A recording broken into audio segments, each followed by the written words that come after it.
Close your eyes for a moment. Not literally, you're listening to this, but imagine this scene. You're sitting in a library, an old one. The kind with wooden shelves that go all the way up to the ceiling, with thousands of books. The smell of aged paper in the air and the soft sound of pages turning. In this library, there are people studying. They've been studying for hours. Some of them have been studying their entire lives. Not alone, mostly. Sitting in pairs, facing each other. Voices rising and falling in argument. One person making a claim, the other pushing back. Both of them chasing something neither of them can quite hold alone. Now imagine that this library is not in one city. It is in every city, in every country, across thousands of years, and the argument never really stops. It just gets picked up again, generation after generation, by people who were not yet born when it started. This is not a fantasy. This is one of the oldest continuous intellectual traditions in human history, and at the center of it sits a question most people never think to ask.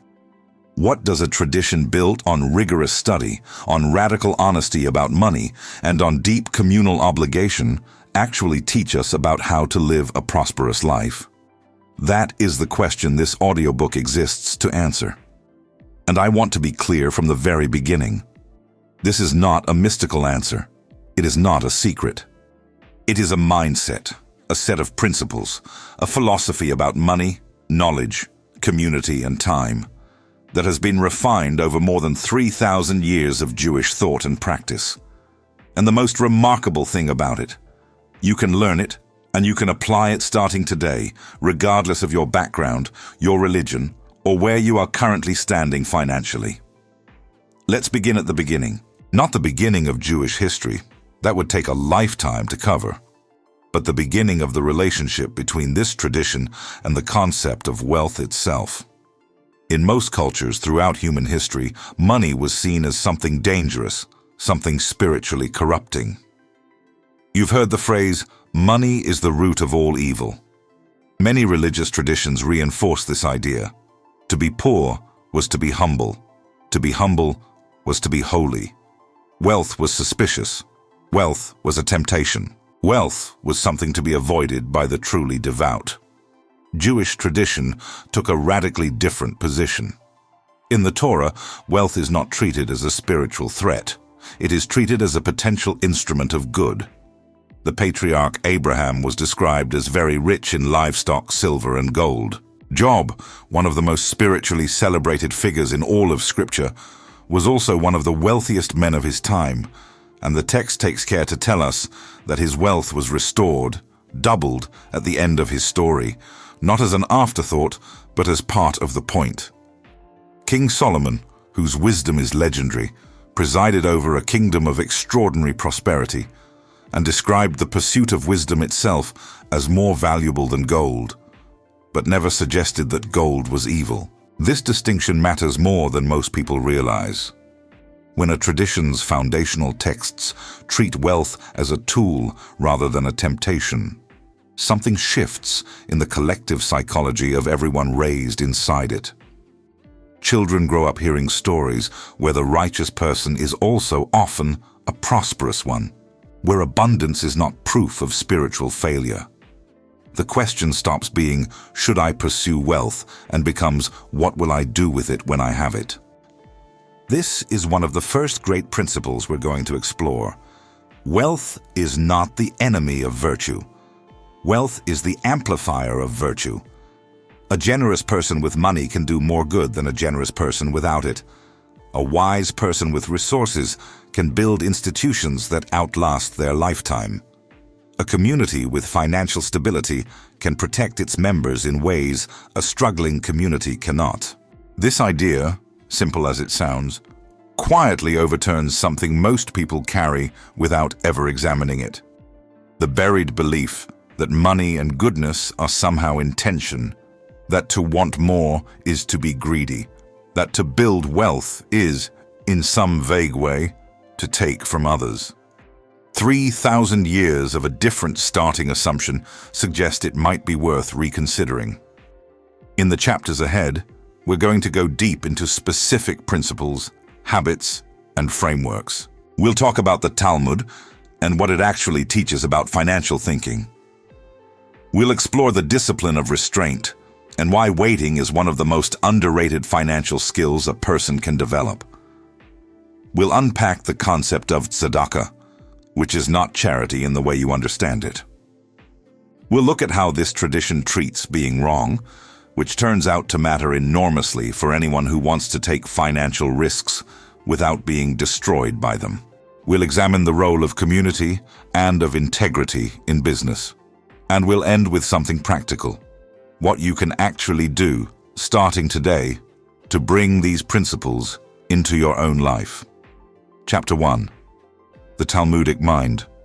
There is a book that has been studied continuously for over 15 centuries. Not read, studied.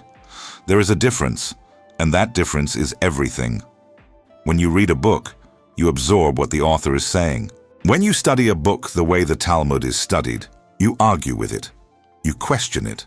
You compare one passage to another. You sit across from another person, a practice with its own name, havruta, meaning companionship, and you debate the meaning of a single sentence for hours. You write commentaries on the commentaries. You build entire frameworks of thought on top of frameworks that were built centuries before you were born. The havruta method deserves a moment of attention on its own, because it is unusual among the world's intellectual traditions. Most systems of learning are built around a single authority, a teacher who knows and a student who receives. The havruta method assumes something almost opposite, that understanding is sharpened through friction, that a claim you cannot defend against a determined partner is a claim you do not yet fully understand, and that two people arguing in good faith will usually arrive somewhere neither of them could have reached alone.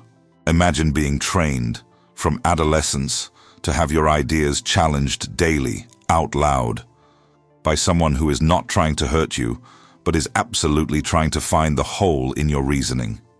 That is not a comfortable education. It is an extremely effective one. The Talmud is not one book. It is a massive collection of rabbinic discussions, legal arguments, ethical debates, and philosophical inquiries that spans thousands of pages. It covers everything from religious law to interpersonal ethics to, and this is where it becomes extraordinary for our purposes, commerce, contracts, loans, wages, and financial responsibility. The Talmud is, among many other things, one of the most sophisticated financial ethics documents ever produced by any civilization. Consider one small example, among thousands. The rabbis debated in detail the concept of ona'ah, overcharging, and set specific thresholds for how much above market value a price could deviate before a sale could be legally reversed. They asked, with total seriousness, questions that modern consumer protection law would recognize immediately. How much information does a seller owe a buyer? At what point does silence become deception? What happens when the buyer or seller simply did not know the going rate? They discussed Baal Tashchit, the prohibition against wasteful destruction, applying it not only to trees and resources, but, by extension, to the wasteful destruction of opportunity, of relationships, of one's own capacity to produce. This is a legal and ethical system that treats the marketplace with the same seriousness it treats the sanctuary, because in this worldview, they are not separate domains. Think about what a lifetime of this kind of study does to a mind. From a very early age, a child raised in this tradition is introduced to a practice called learning. Not schoolwork, not homework. Learning, with a capital L, as a sacred act. The study of texts is not separate from spiritual life. It is spiritual life. To sharpen your mind, to understand an argument more deeply, to find the flaw in your own reasoning. These are not academic exercises. They are treated as acts of devotion. Now apply that mental framework to business. When you have been trained since childhood to read a contract the way a scholar reads a sacred text, looking for implications, for ethical obligations, for long-term consequences, you approach financial decisions differently than someone who was never taught to think that way. When you have been trained to sit across from someone and argue a position, defend it, have it challenged, revise it, and defend it again, you develop a tolerance for complexity that most people never acquire. When you understand that a handshake agreement carries moral weight, that a broken promise is not just a legal problem, but an ethical failure, that your word is a form of currency, you build relationships in business that are fundamentally different from transactional ones. The Talmud also contains a principle that directly addresses financial strategy, stated with remarkable clarity for a text this old. It says in essence that a person should divide their wealth into 3 parts. 1/3 in land, meaning real assets, things of tangible value. 1/3 in commerce, meaning active investments, businesses, ventures. And 1/3 kept liquid, meaning accessible, available, ready. Read that again slowly. 1/3 in real assets, 1/3 in active investment, 1/3 liquid. This is diversification. This is risk management. This is exactly what every modern financial advisor will tell you, packaged in language that sounds cutting edge, drawn from principles that are nearly 2 millennia old. There is another principle embedded in this thinking that has profound implications for how this tradition approaches work and money. The rabbis taught that a father has specific obligations to his son. He must teach him Torah, he must find him a wife, and he must teach him a trade. Not suggest a trade, not encourage him toward a career. Teach him a trade as a religious obligation, as something the father owes the child. The reasoning is that a person without a skill is a person without dignity. A person who cannot support themselves is a person who is dependent, and dependence is a condition to be avoided, not because independence is glamorous, but because a skill, unlike property, cannot be taken from you. It lives inside you. It travels with you. It survives circumstances that destroy everything external. Education, in this framework, is not preparation for wealth. Education is a form of wealth, arguably the most durable form there is. And here is where this becomes deeply personal for you. You don't need to belong to this tradition to apply these principles. You don't need to study the Talmud, though if you did, you would find it one of the most intellectually stimulating experiences of your life. What you need is to extract the underlying logic and ask yourself an honest question. What are you studying right now? Not consuming, not scrolling, not watching. Studying, with the intention of building something with what you learn. And who is your havruta? Who challenges your thinking out loud, regularly, without malice, but without mercy either? If the honest answer is no one, that alone may explain more about your current financial ceiling than any market condition ever could. Because the Talmudic mind doesn't separate learning from doing. Every debate in the Talmud eventually arrives at a practical question. What should a person actually do? Theory without application is incomplete, and application without theory is blind. That consistency, connecting ideas to actions, principles to decisions, values to behavior, generation after generation, is where the real substance of this tradition lives. Chapter 2. The discipline of restraint. In the 1960s, a researcher at Stanford ran an experiment that has since become famous. He sat young children, one at a time, in a room with a single marshmallow. He told them they could eat it right away, or, if they waited 15 minutes without eating it, they would get a second marshmallow as a reward for waiting. Then he left the room and watched what happened. Some children ate the marshmallow within seconds. Others developed elaborate strategies to distract themselves, looking away, singing, sitting on their hands, anything to survive the wait. Years later, researchers followed up with these same children, now adults, and found something remarkable. The children who had been able to delay gratification to wait for the second marshmallow went on to have significantly better outcomes in education, career stability, financial health, and even physical well-being decades later. The ability to tolerate delayed reward turned out to be one of the strongest predictors of long-term life success ever measured in a longitudinal study. Jewish tradition arrived at a version of this insight thousands of years before Stanford built a laboratory to prove it, and it built entire structures of daily life around training exactly this capacity. Consider the Sabbath. Once every 7 days, an entire tradition builds in a mandatory stop.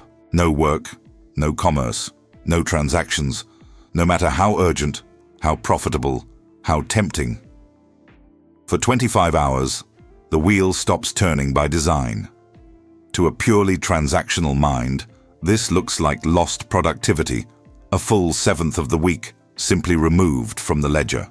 But consider what it actually trains: the capacity to disengage from urgency on a fixed schedule, the muscle of stepping back from immediate gain in favor of something else, rest, reflection, presence, that has no market price attached to it at all.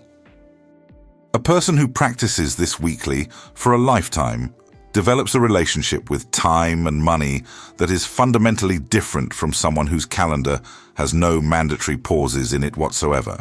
They learn, on a bodily level, repeated 52 times a year, that the world does not end when they stop chasing it for a day. This same logic shows up explicitly in Talmudic financial guidance.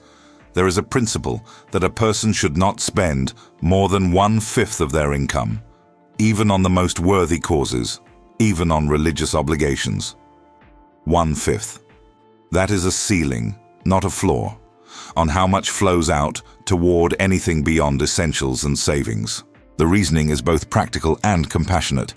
If you spend beyond a sustainable structure, even for noble reasons, you will eventually become a burden to your community rather than a contributor to it. Sustainability is not selfishness. Sustainability is what makes generosity possible in year 2 and year 20, rather than only in year 1. Layer this principle on top of the 1/3 investment structure from the previous chapter. 1/3 in real assets, 1/3 in active commerce, 1/3 liquid, and a complete financial philosophy begins to emerge.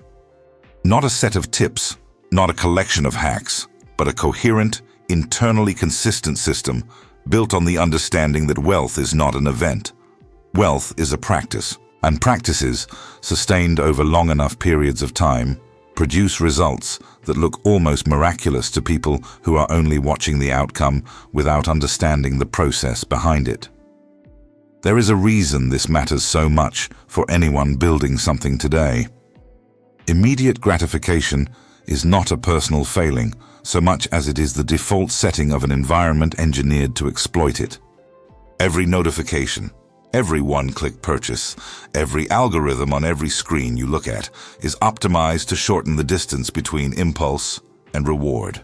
A tradition that spent 3,000 years deliberately practicing the opposite, building in structural, non-negotiable pauses, ceilings on spending, delayed reward as a spiritual discipline rather than a personality trait, has something genuinely useful to offer anyone trying to build long-term wealth inside a culture engineered for short-term impulse. This is not about willpower, as some innate quality you either have or don't. It is about architecture. Build the pause into the structure of your life, the way the Sabbath builds it into the structure of the week, and you no longer need heroic self-control in the moment. The system does the work for you. Chapter 3. Tzedakah, the wealth that returns to you. There is a word in Hebrew that most people translate as charity. That translation is not wrong exactly, but it misses something so fundamental that the mistranslation itself reveals the difference between two entirely different philosophies of giving. The word is tzedakah. In English, when we say charity, we mean something voluntary, something generous, something a good person does when they feel moved to help, when they have extra, when the moment feels right. Charity is admirable, Charity is kind, but charity is optional. You can be a perfectly law-abiding, socially acceptable person and never give a single dollar to anyone in need. In most frameworks, that is your right. Tzedakah means something different. The root of the word in Hebrew is tzedek, which means justice, not generosity. Justice. When a person gives tzedakah, they are not performing an act of kindness above and beyond what is expected. They are fulfilling an obligation. They are correcting an imbalance. They are doing what justice requires. This is not a small philosophical distinction. It is a complete reframing of what wealth is for. If giving is justice, if the portion of your wealth that flows toward those in need was never fully yours to begin with, but simply passing through you on its way to where it belongs, then holding on to everything becomes not thriftiness, but a form of injustice, and releasing a portion of it regularly becomes not sacrifice, but alignment. You are participating in a system that works the way it is supposed to work. Now, think about what this does to the psychology of a person who has internalized this framework from childhood. Most people who accumulate wealth carry, somewhere beneath the surface, a quiet anxiety about giving. Every dollar that leaves feels like a dollar lost. The instinct is to hold, to protect, to accumulate, because the mind has been trained to see wealth as a finite resource that diminishes every time it flows outward. The Tzedakah framework reverses this entirely. The person who has grown up understanding giving as justice does not experience the outflow of wealth as loss. They experience it as participation in a living system. And living systems, unlike hoarded piles, generate returns. This is not mystical thinking. This is observational wisdom, backed by centuries of community experience. Communities that give consistently build trust. Trust builds cooperation. Cooperation builds networks. Networks create opportunities that isolated individuals never encounter.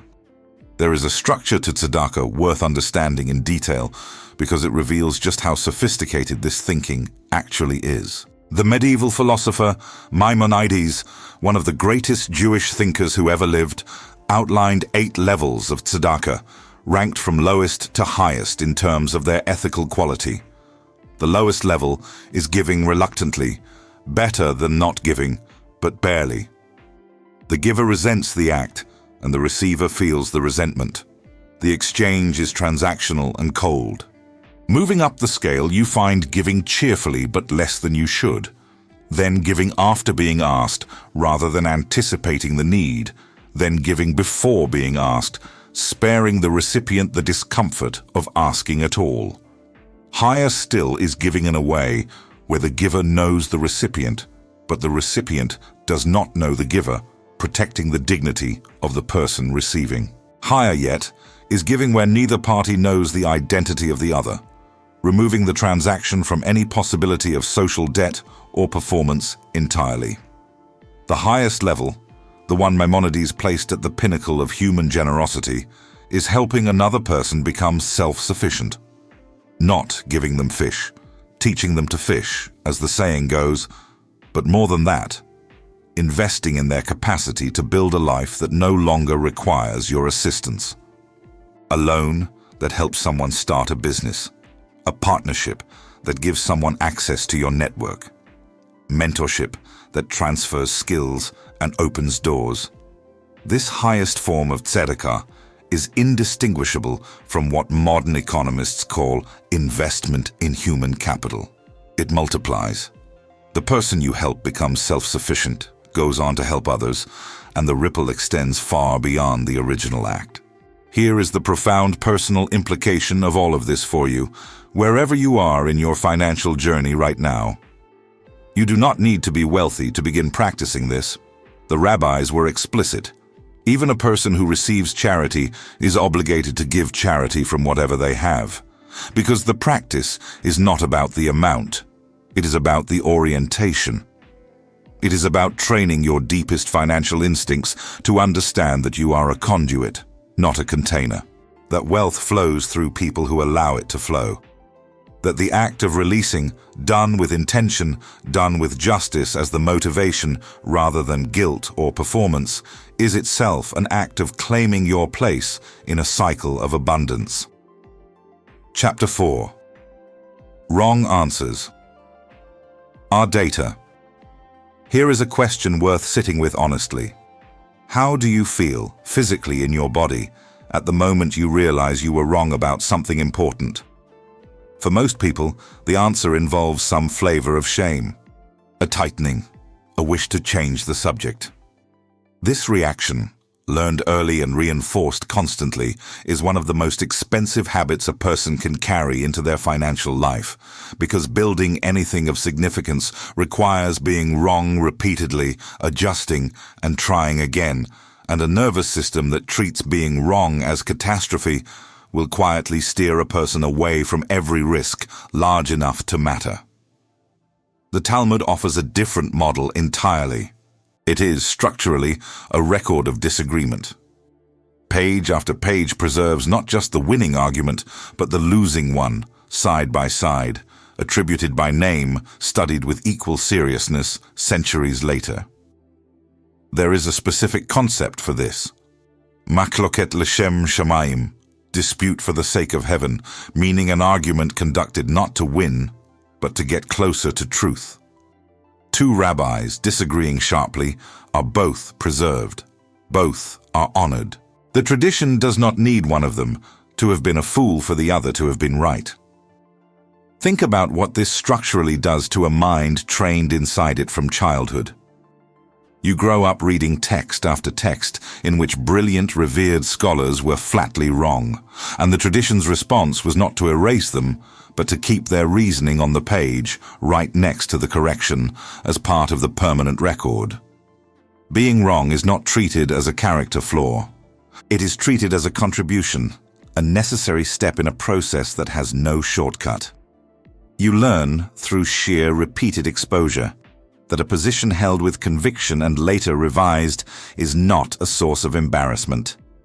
It is simply how thinking works. Apply this to business and finance, and the implications are significant. A person who has internalized this framework does not need every decision to be correct in order to feel financially competent. They are not destroyed by the discovery that a strategy failed, an investment underperformed, an assumption turned out to be wrong. They are curious about it.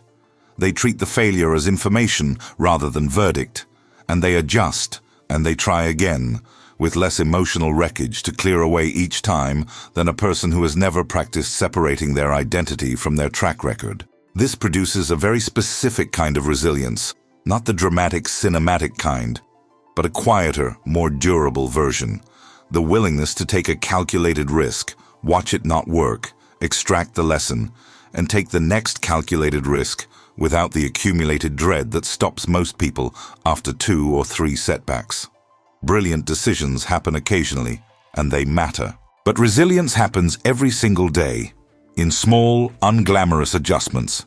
And over a long enough timeline, resilience is worth more than any single brilliant decision, because it is the thing that keeps a person in the game long enough for their good decisions to compound. There is a practical exercise worth taking from this. The next time you are wrong about something financial, a bad investment, a business decision that did not pan out, a negotiation you lost, try narrating it to yourself the way the Talmud narrates a losing argument, fully, by name, without erasing your own reasoning, and then placed calmly next to whatever correction the outcome taught you. Not, I failed. Simply, here was the position, here is what actually happened, here is the adjustment. That small shift in narration, practiced consistently, is one of the most underrated financial skills available to anyone, and it costs nothing to begin. Chapter 5. The Kahila. Why community is a financial asset. There is something that no amount of individual talent, discipline, or intelligence can fully replace. Something that the beloved myth of the lone genius, who built everything from nothing through sheer personal force, consistently erases from the picture. That something is community. not networking in the modern transactional sense, not collecting business cards at conferences or accumulating connections that never translate into anything real. Something older, deeper, and far more powerful than that. The Hebrew word is kahila. It means community, but not in the vague, feel-good sense that word has acquired in contemporary usage. A kahila is a structured, committed, mutually obligated group of people who understand that their individual fates are bound together, that what happens to one member matters to all members, that the strength of the group is both the product of individual contribution and the source of individual resilience. Historically, communities built around this idea were not just social groups. They were economic ecosystems. When a family arrived in a new city, they did not arrive into a vacuum. They arrived into a network. There was a place of gathering, and that place was not merely spiritual. It was an information exchange.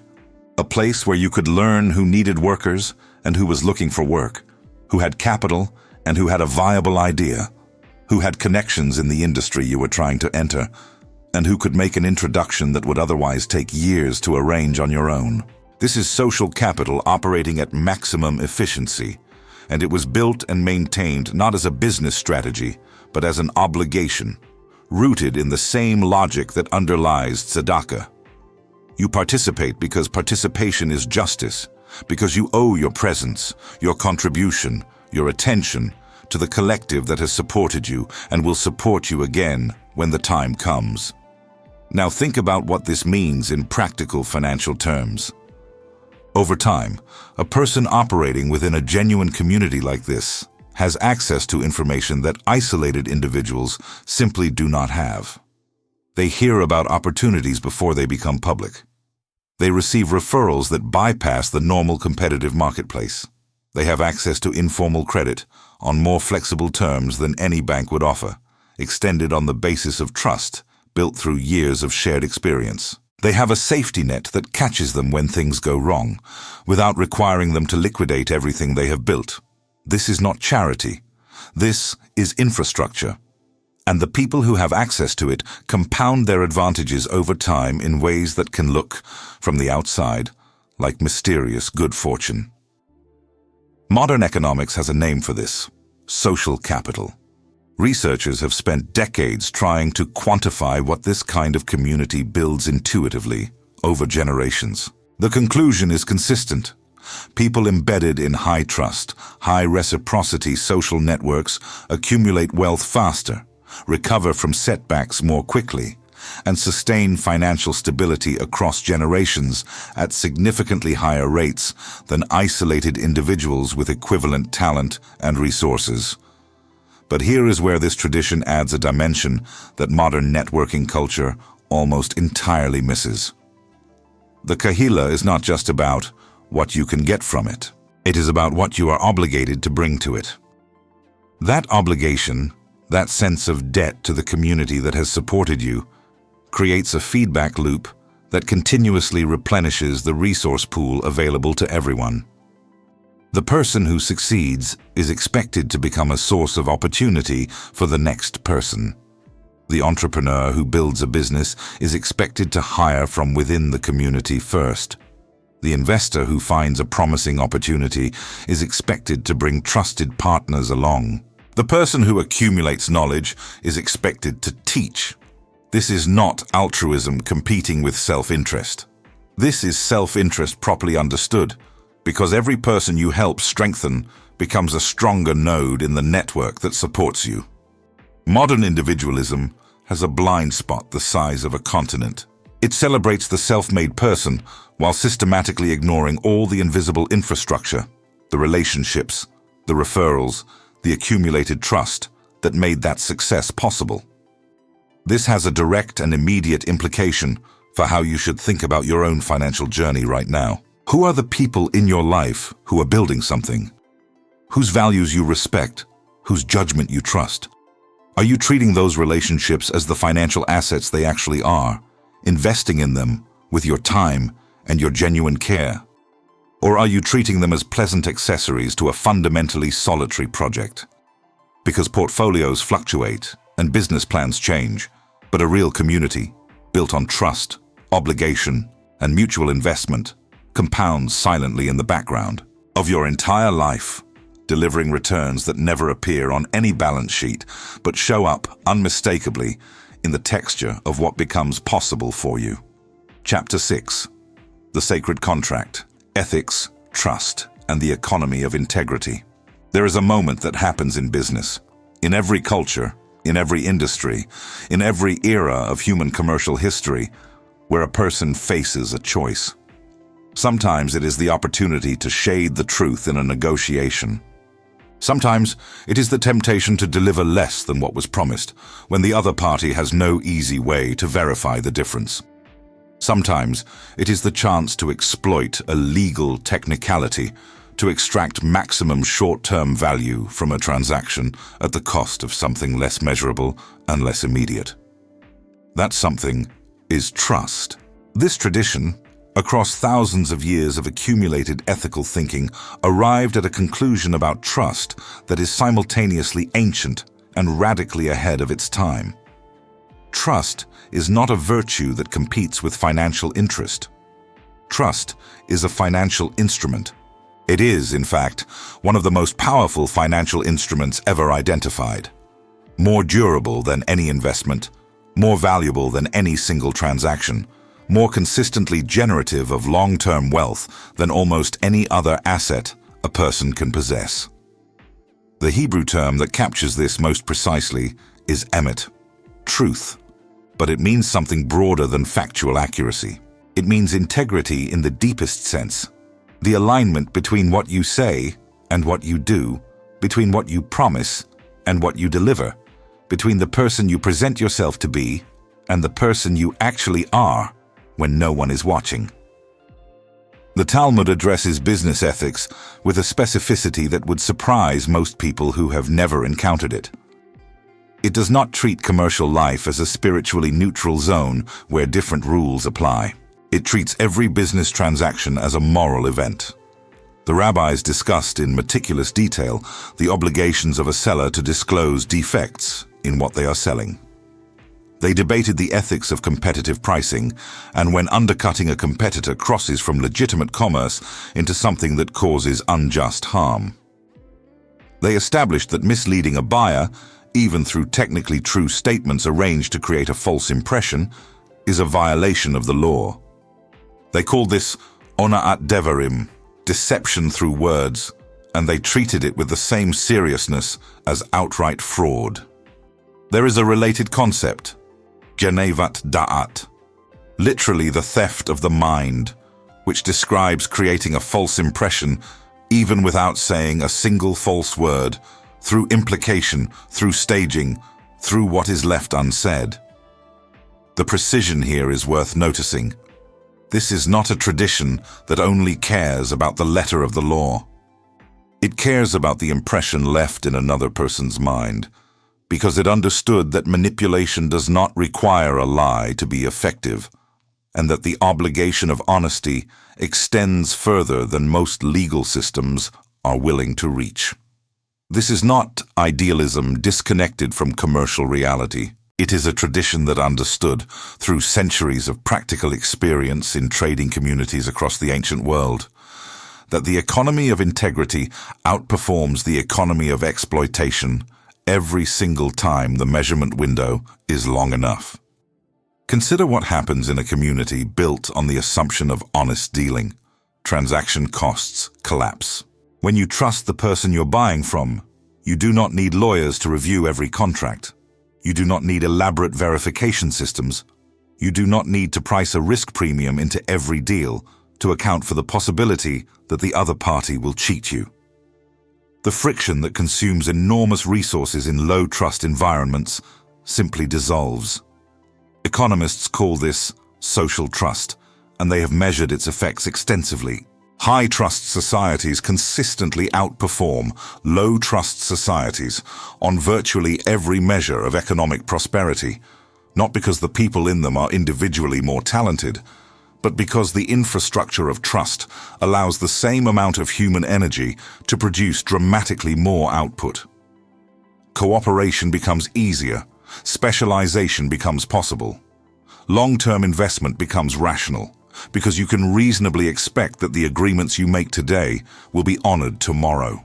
There is a specific practice within this tradition that illustrates this with particular clarity, called Kiddush Hashem, an act that brings honor to the values a person represents. When a person behaves with extraordinary integrity in a public setting, returns something valuable that was lost, honors a commitment at personal cost, goes beyond what is legally required to do what is morally right, this act reflects positively not just on them, but on their entire community and the values it represents. The inverse, Chilul Hashem, acting dishonestly in a public context, is treated with extraordinary seriousness, precisely because an individual's behavior in the marketplace is understood to carry collective consequences. Your integrity is not just your asset. It is a shared resource that belongs to everyone connected to you. This concept has a profound modern application. In an age where reputation travels at the speed of the internet, where a single transaction gone wrong can reach thousands of people within hours, where trust is simultaneously more fragile and more valuable than it has ever been. Your word is your brand. Your integrity is your most durable competitive advantage. The relationship you build through consistent, reliable, generous dealing is worth more over a decade than any marketing campaign, any clever positioning, any short-term tactical advantage extracted through manipulation. In the short term, the person willing to cut corners can appear to outperform the person committed to integrity. The dishonest deal closes faster. The misleading advertisement converts better. But the long game, the game this tradition has been playing across centuries and continents, produces a completely different outcome, because trust, once built, compounds. Every transaction honored builds the foundation for the next relationship. Every commitment kept adds another layer to a reputation that begins to precede you into rooms you haven't entered yet. Every person you treat with genuine fairness becomes a potential ambassador, a node in a network that quietly extends your reach far beyond what your direct efforts could ever achieve. Chapter 7. Applying this to your life. We have traveled a long distance together. We explored a mind trained by rigorous study and constant, respectful argument, treating every idea as something to be examined rather than merely accepted. And we saw how that discipline, applied to commerce, produces a quality of decision-making that is almost impossible to replicate through any shortcut. We looked at the discipline of restraint, the Sabbath, the 1/5 ceiling, the deliberate architecture of delayed reward, and we saw how waiting, structurally built into a life rather than left to willpower alone, becomes one of the most powerful financial tools available to anyone. We unpacked Tzedakah and found that what looks like generosity from the outside is actually a sophisticated understanding of how wealth circulates, how trust is built, and how the act of releasing opens the channels through which more arrives. We examined how this tradition treats being wrong, not as shame to be avoided, but as data to be used, and saw how that reframing produces the kind of quiet, durable resilience that allows a person to take risks without being destroyed by the ones that don't work out. We looked at the kahila, the community, as economic ecosystem, and understood that the network is not a supplement to wealth building, but one of its primary engines. And we explored the sacred contract, the understanding that trust is not a virtue competing with financial interest, but one of the most powerful financial instruments ever identified. Now we arrive at the place every audiobook must eventually reach, the place where the ideas leave the realm of inspiration and enter the realm of decision. Because nothing you have heard in these chapters has any value whatsoever until it changes something about what you actually do. So let's be specific. The first thing you can do today is examine your relationship with learning. What are you studying right now with genuine intention to build something with what you learn? If the honest answer is nothing, if your consumption of information is passive, recreational, without direction. Then the single most impactful change you can make begins not with an investment, but with a book, a course, a mentor, a commitment to bring real seriousness to the development of your mind. And find yourself a havruta, someone willing to argue with your ideas out loud, regularly, without either of you taking it personally. The second thing is to build a pause into your financial life, the way the Sabbath builds a pause into the week. This does not need to be religious. It needs to be structural. A fixed day, a fixed hour, a fixed rule, 1/5 as a ceiling, a set percentage automatically saved before it can be spent. Anything that removes the decision from the moment of temptation and places it somewhere calmer in advance. The third thing is to restructure your relationship with giving. Not dramatically, not in a way that strains your current resources, but begin to practice giving as an act of justice rather than charity, as a deliberate participation in the circulation of wealth rather than a reluctant release of something you would rather keep. Start with whatever feels like a genuine commitment, and notice, over time, whether the act of releasing begins to feel less like loss and more like alignment. The fourth thing is to change your relationship with being wrong. The next time a decision does not work out, resist the urge to file it away as evidence of your own inadequacy. Narrate it instead. Here was the position. Here is what happened. Here is the adjustment. Practice treating your own track record the way the Talmud treats a losing argument, worth preserving, worth studying, not worth erasing. The fifth thing is to audit your community. Sit with this seriously, not for 30 seconds, but for 30 minutes. Who are the people you are genuinely, reciprocally, durably connected to? Who would show up for you in a real crisis, and for whom would you show up? Are you investing in those relationships with the same intentionality you invest in anything else you consider important? A real community does not build itself. It requires presence, contribution, consistency. The sixth thing is to extend your time horizon. Take one financial decision you are currently making and ask yourself what it looks like, not over the next quarter, but over the next decade. What short-term noise would you stop paying attention to? What long-term principles would you hold more firmly? And finally, examine your integrity, specifically the small, subtle gaps between what you present and what you deliver. The promise made slightly too casually, the commitment honored only when convenient. Those gaps, small as they seem individually, are leaks in the most important financial infrastructure you possess. Closing them, one commitment at a time, is not just ethically important. It is economically essential. None of what you have heard in this audiobook is secret.